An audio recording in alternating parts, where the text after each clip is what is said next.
აქ არის ძალიან ბევრი ნიუანსები, ბევრი მტკიცებულებები, არა მარტო ესა, არამედ ძალიან ბევრი.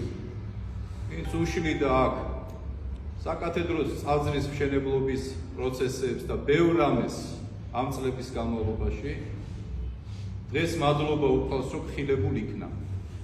ეხლა ეს ადამიანი ერთი კაცით მიგზავნის, რაღაცით თვითონ მაშანტაჟებს, მეორე პიროვნებას მიგზავნის, რომ მომიშვი და ბოდის მოვიხდი და შენ, მაგრამ მე არ მჯერა მაგის, აღარაფრის ერთი სიტყვისა და მესამე სიტყვით თვითონ საპატრიარქოში მიდის აჩვენებდა.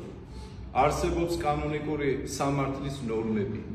მე როგორც ამ ეპარქიის საჯულმა და მღვდელმთავარმა მას გამოუტანე განაჩენი და დაუმტკიცდა ის, რასაც მე ვიძახე. მას არ აქვს უფლება პიროვნულად შეხვდეს თუნდაც ქორეპისკოპოსს, არ რომელიმე მღვდელმთავარს და პიროვნულად წაიყვანოს. მას შეუძლია მხოლოდ მიმართოს სინოდის სინოდალურ სხდომას, დაწეროს ოფიციალური განცხადება, თუ ამაში გამართდება,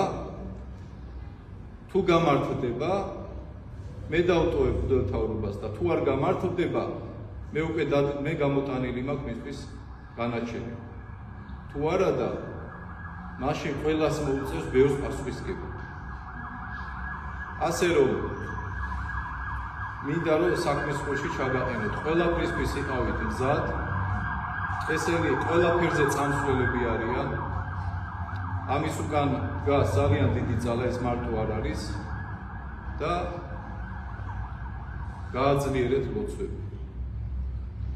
მერთმა დალოცოს ჩემი სამწყსო, ქრისტეს სამწყსო დალოცოს უფალმა. უფალი ამბობ ჩვენი ესო ქრისტე, ნუ გეშინი მცირესა მაგა სამწყსოსა. რამე თუ მე მიძლევიე სოფელსა.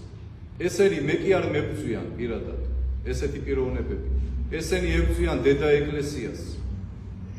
ამ რთულ რეგიონში 12 წელია თქვენ ხართ შემხედვარი ყველაფრისა, როგორ მძიმე ჯვარს იდავს მღვდელმთავარი და იმის ნაცვლად, რომ გვერდში ამომიდგნენ და ამოგვიდგნენ და ქართული საქმე ვაკეთოთ ერთად, ესენი იმაზეც კი წავიდნენ, რომ მღვდელმთავრის ლიკვიდაცია განიზრახოს.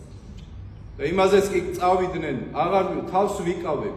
კიდევ ბევრი რაღაცა არის სათქმელი. ეს არის ძალიან მცირედი ამონარიდი მათი უსინდისო და არამზადა საქმეებისა.